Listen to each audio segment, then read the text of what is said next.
फिर रांची यूनिवर्सिटी में पढ़ते हैं, सेमेस्टर 1 में है और IKS इंडियन नॉलेज सिस्टम का एग्ज़ाम देने जा रहे हैं। तो ये वीडियो आपके लिए काफ़ी इंपॉर्टेंट होने वाला है। इसमें मैं आपको कंसेप्ट बताऊंगा। कंसेप्ट बताने के बाद यहाँ के जो इंपॉर्टेंट क्वेश्चंस हैं उन सबसे मैं आपको ऑब्जेक्टिव क्वेश्चन कराऊंगा जो कि एग्जाम के लिए काफ़ी इंपॉर्टेंट है। इसमें रामायण, महाभारत, वेद, उपनिषद, पुराण, इन सबको मैंने क्या किया, इंक्लूड किया है। यहाँ पर मैं जो फैक्ट हैं वो मैं समझा देता हूँ। ये समझाने के बाद फिर हम लोग चलेंगे इससे बनने वाले इंपॉर्टेंट क्वेश्चंस में जो कि एग्जाम में काफ़ी हेल्पफुल होंगे। ये जो टॉपिक्स है ये आपके IKS के सिलेबस में है। तो सबसे पहले रामायण को समझ लीजिए। इसके लेखक किसे माना गया है? तो इसे माना गया है महर्षि वाल्मीकि को। किसको माना गया है? महर्षि वाल्मीकि को। रचना काल देखें तो लगभग 5000 साल पुराना स्टोरी है। कब का है? 5000 साल पुराना स्टोरी है। भाषा क्या है? तो इसका भाषा संस्कृत है। कुल कांड कितने हैं? कांड कहने का मतलब है अध्याय होता है, ठीक है। रामायण में जो है कांड कहे जाते हैं जो कि 7 अध्याय हैं, 7 कांड है।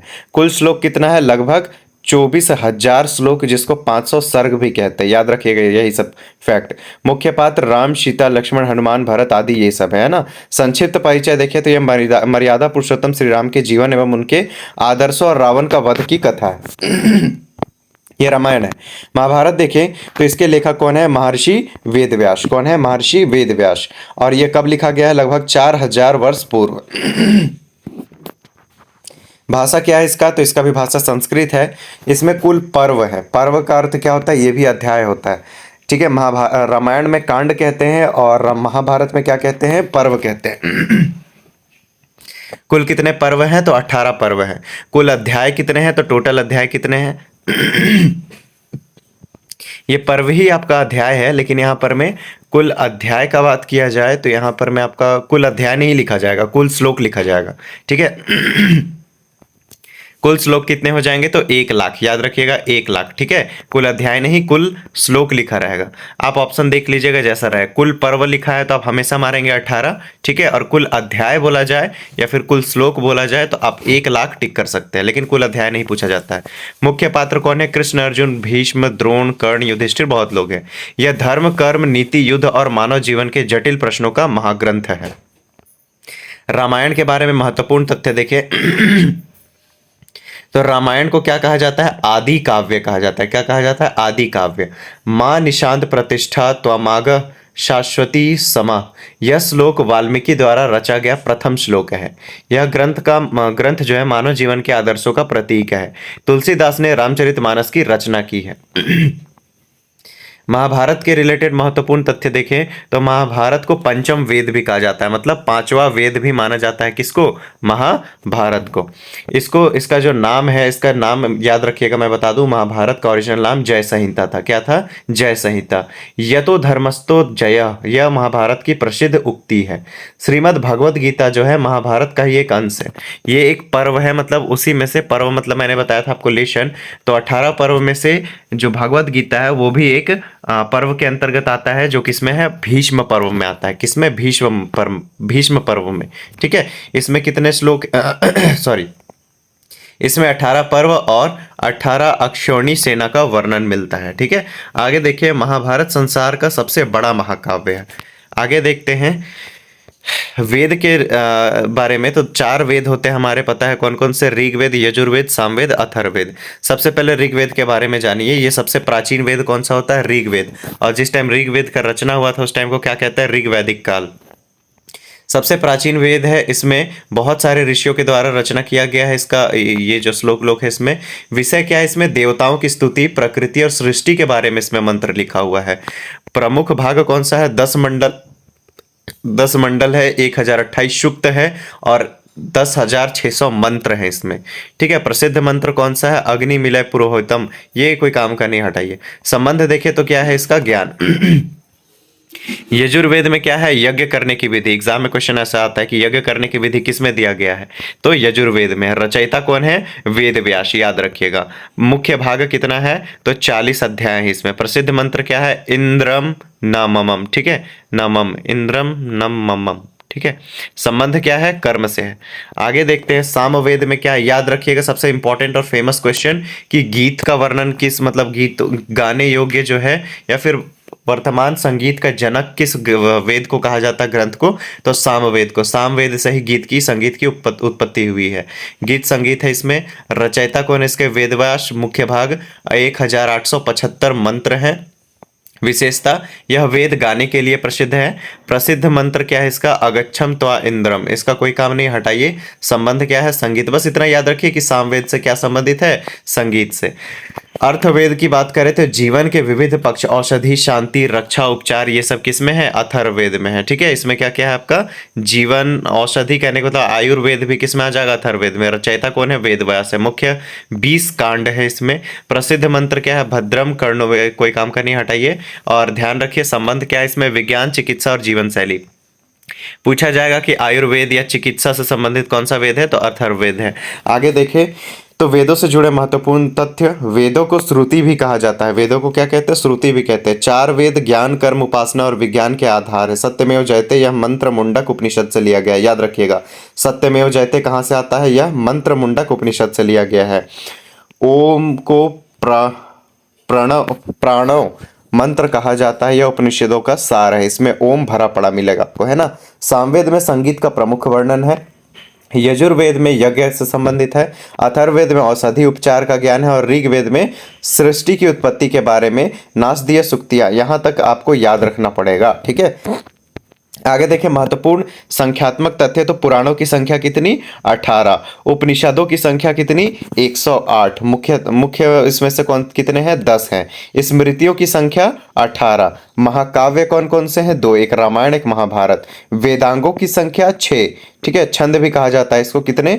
तो यहाँ पर मैं टोटल आपके शिक्षा, कल्प, व्याकरण, निरुक्त, छंद और ज्योतिष। आगे देखें तो दर्शनों की संख्या कितनी है? 6। संख्या, योग, न्याय, वैशिक, मीमांसा, वेदांत। याद रखिएगा। आगे बढ़ते हैं हम यहाँ पर में।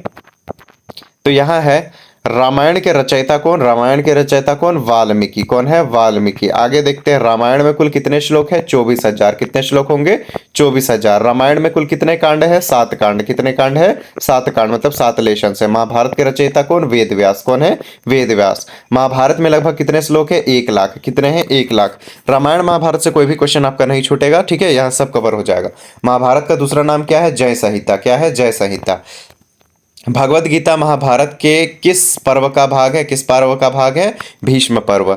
आगे देखिए भगवद गीता में कुल कितने अध्याय हैं? 18 अध्याय। महाभारत में कितने अध्याय हैं टोटल? अध्याय को इसमें क्या कहते हैं? पर्व कहते हैं। तो 18 पर्व है।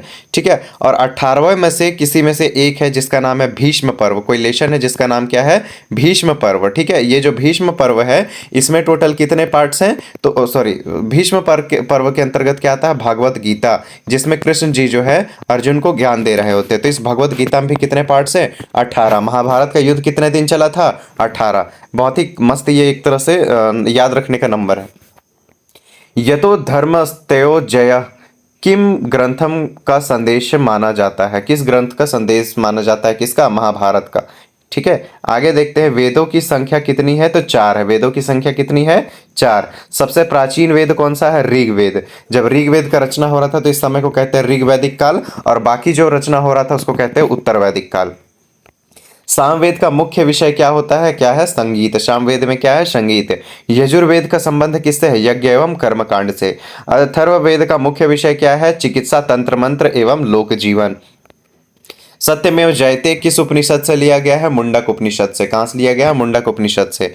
सत्यमेव जयते का अर्थ क्या है? सत्य की ही विजय होती है। ये कहां से लिया गया है? मुंडक उपनिषद से। उपनिषदों की संख्या परंपरागत रूप से कितनी है? 108 है। कितनी? 108 है। प्रमुख कितना को बोलते हैं हम लोग? प्रमुख उपनिषद की संख्या कितनी है? 10। कितनी है? 10।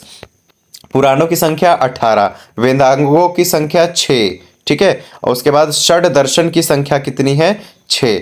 अगला है हमारा ऋग्वेद के में मुख्य रूप से क्या है? तो ऋचाएं, मतलब स्तुतियां हैं। आगे देखें तो आयुर्वेद का संबंध परंपरागत रूप से किस वेद से माना जाता है? तो अथर्ववेद से। आगे देखें तो गायत्री मंत्र किस वेद में मिलता है? ऋग्वेद में। याद रखिएगा, ओम भूर्व जो होता है ना, वो वाला। भारतीय ज्ञान परंपरा का सबसे प्राचीन स्रोत क्या है? वेद है। क्या है? वेद है। उपवेदों की संख्या कितनी है? 4। उपवेद कितने हैं? 4। आयुर्वेद किसका उपवेद है? ऋग्वेद का। किसका है? ऋग्वेद का उपवेद कौन है? आयुर्वेद। याद रखिएगा, आयुर्वेद का जिक्र कहाँ मिलेगा आपको? अथर्ववेद में, लेकिन उपवेद किसका है? ये ऋग्वेद का है। धनुर्वेद किस वेद का उपवेद माना जाता है? यजुर्वेद का। किसका? यजुर्वेद का। गंधर्व वेद किससे संबंधित है? गंधर्व वेद संगीत एवं नृत्य से। तो सीधी सी बात है, ये अथर्ववेद सामवेद का पार्ट होगा। अथर्ववेद मतलब अर्थशास्त्र किस उपवेद के रूप में माना जाता है? तो ये किसके रूप में माना जाता है? अथर्ववेद के रूप में माना जाता है। आगे देखते हैं, वेदांग में शिक्षा का संबंध किससे है? वेदांग में शिक्षा का संबंध उच्चारण और स्वर विज्ञान से है। ठीक है, कि सही से उच्चारण करना ही उसमें क्या है? आपका शिक्षा है। वेदांग कल्प का संबंध किससे है? वेदांग कल्प का संबंध किससे है? यज्ञ एवं संस्कार विधि से। वेदांग व्याकरण प्रमुख आचार्य कौन है? पाणिनि। कौन है? पाणिनि। व्याकरण के प्रमुख आचार्य कौन है? पाणिनि। वेदांग निरुक्त का संबंध किससे है? किससे है? शब्दों की क्या है? व्युत्पत्ति के एवं अर्थ से। वेदांग छंद का संबंध किससे है? वैदिक मंत्रों के छंद से।